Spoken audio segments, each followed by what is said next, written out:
kasi tumaas ng 245,000 percent. Hindi naman. Ang laki naman ng partner. Ang laki naman nun. Pero unang katanungan, meron pa bang nagpapatesting sa COVID? Meron ka pa bang naririnig na nagpapatest? Wala, Parang partner. wala na. Baka Bihira. malalaman na lang kapag nasa ospital ka na at Oo. ginawa yung test sa'yo, tsaka nare-reveal, di ba? Okay, yeah. Kaya kausapin po natin ang infectious diseases o disease specialist at chairman ng Department of Adult Infectious Disease and Tropical Medicine sa Lazaro Hospital at past president of Philippine College of Physicians, si Dr. Ron Jean Solante. Doc, magandang umaga po, Doris at Robert sa Tandem ng Bayan. Good morning, Doc. Hi, good morning, Doris. Good morning, Robert. Oo, long Opo. time no see tayo dito. Oo nga, oo. Lagi nating suki ito si Doc Ron Jean. Correct. Oo, so kaya lang minsan may dala siyang bad news eh. 'Di ba? O matuturing ba natin bad news itong sinabi ni Robert po na yung Tumataas yung cases ng COVID-19 oo. sa Quezon City. May dapat ba tayong ipangamba dito, Yan. Doc?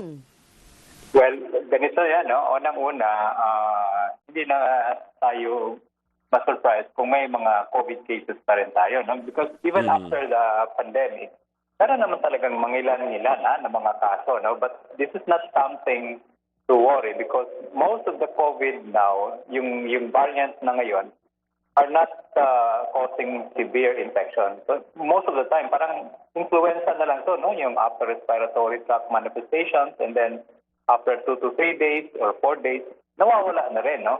It just so happens siguro, yung Quezon City, medyo masipag sila sa surveillance sila, kaya na-document nila yung mga kaso na yun, no? But this is something na we would always expect every year, especially pag dumarating na itong seasonal influenza, no, which usually starts July, August, September, October, hanggang December yan, Robert, no, na tumataas ang mga kaso na mayroong mga influenza-like illness, yung ubo, sipon, lagnat, parang ganon. Oo. So dapat ba tayong magbalik Doc doon sa testing?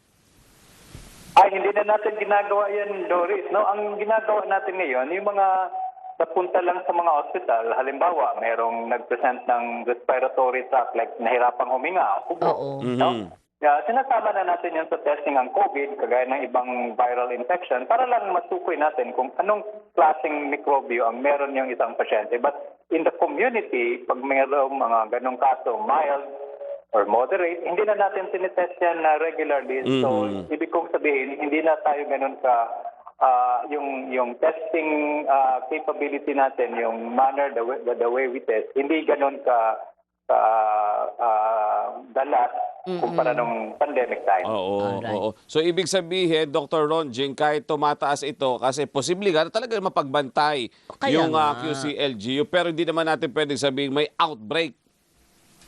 Yes, tama ka, Robert, no? So siguro ang payo lang natin sa mga kababayan natin na mag-ingat pa rin, no? Kung may mga ganitong klaseng sintomas, ang gusto nating ma-prioritize pa rin yung mga vulnerable population. Kasi Tama. alam mo, itong mga vulnerable population, gaya ng mga may edad na, no? May mga comorbidities, hindi mo naman natin ma-predict yan. Mild lang yan, pero pwedeng mag-severe pag ganitong klaseng infection. Opo. So kailangan din po bang bumalik tayo sa pag-face mask? Siguro, mas maganda pa rin para lang hindi tayo magkakawaan at especially sa may mga non-vulnerable, tapos pag umuwi sila doon sa mga bahay nila, may mga lola, lolo na mga vulnerable population, mas importante pa rin or mas maganda pa rin na hindi nila madala itong mga mikrobyo na ito papunta doon at mahawaan nila itong mga kasama nila sa pamilya na vulnerable population. Tama. Dok, kahit paulit-ulit, pero itatanong ko pa rin, Oo. para maiwasan natin yung Correct. mga ganitong sakit, para makaiwas tayo sa mga ubod-sipon, ano po ang immediate na dapat ginagawa natin para po Yan. mas safe tayo? Oo.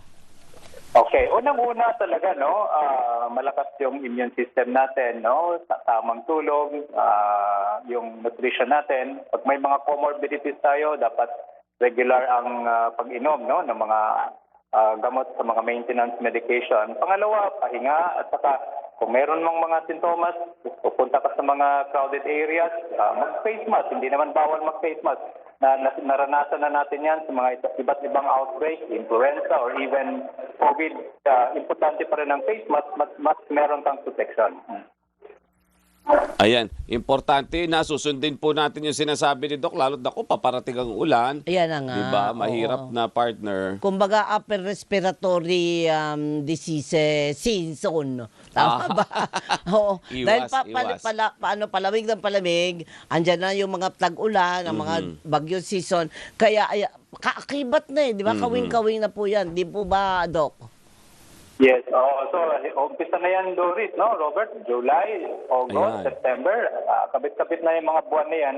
Yun yung start ng influenza season natin. So, uso na ngayon yung sipon, ubo, lagnat, pero mag-ingat pa rin tayo kasi hindi naman po sabihin natin mild lang yan, hindi tayo tutuloy doon sa severe. Meron pa rin risk na pwede tayong magka-severe. Ayan. Ayun. So, Okay. mag-ingat tayo pangalagaan Mas- ng kalusugan. Correct. At sundin si Doc. Correct. Oo. Thank you, Doc. Salamat po ulit. Salamat, Doc. Thank you, Robert. Thank you, Doris. Ingat po. Bye-bye. Maraming Ingat salamat po, po si Dr. Ron Jean Solante, infectious disease specialist, chairman ng Department of Adult Infectious Diseases and Tropical Medicine ng San Lazaro Hospital at past president ng Philippine College of Physicians. Ayan, oo.